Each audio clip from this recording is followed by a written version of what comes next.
we have talked about mindfulness in the past.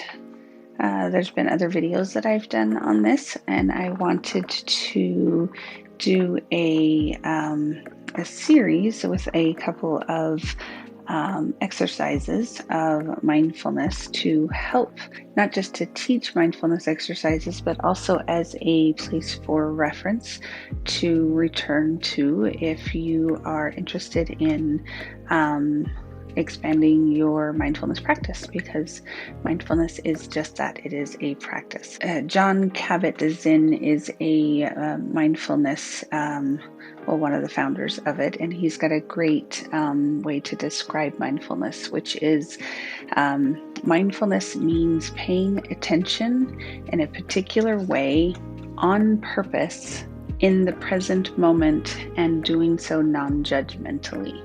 So it's a really great way to kind of look at mindfulness. So, the term mindfulness is utilized often in just regular language right now in our, just in language in society. So to just really kind of define it, that it is like it's paying attention to something, an item, one of your senses in a very particular way, very intentionally, when doing so in a very non-judgmentally way.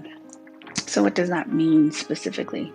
So we've talked a little bit about what mindfulness is in other videos, and so let's do a little bit of a deeper dive in what that actually means. So if you talk about utilizing your senses to get yourself in the present moment, you are doing just that. You're utilizing the senses that you already have, right? Your sight, this sense of touch, the sense of sound, taste, your breath.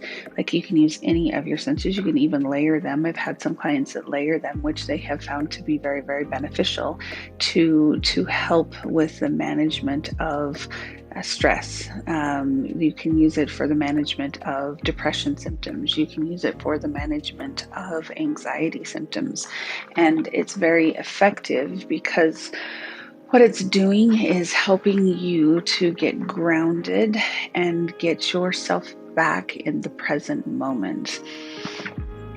We've talked about in other videos how anxiety and sometimes even depression can move you out of the present moment, right? It's either in past regrets or things that have already happened that you're thinking about, or even the fears of what are to come in the future, concerns, worries, thoughts, what if cycles, right? Those loops that tend to happen, either past or present. We're not in this present moment. And I've also talked about how the most influence of change and or control, which is how I'm utilizing that word, the most influence of change is in the present moment.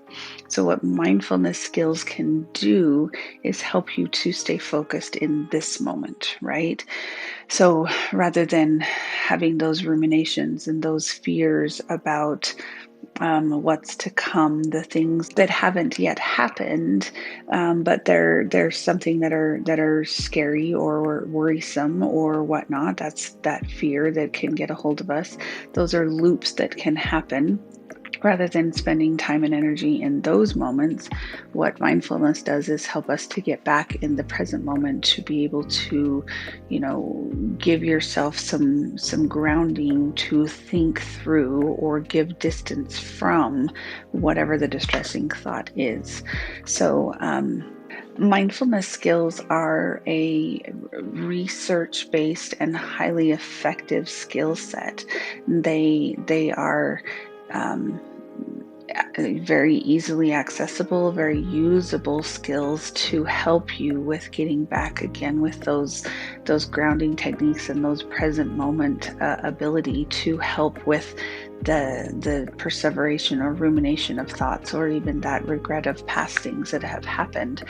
So one of the things that mindfulness is not is it doesn't turn off our thoughts, right? That's actually a kind of a misnomer that people believe that when they get into like mindfulness meditations or utilizing some of the skills that's actually what it does, and it doesn't. And actually, we don't want that to happen, right? Like our brains are intended to function and move quickly and have lots of thoughts in different times. We don't want to turn that off because that's not a good thing. That's a bad thing.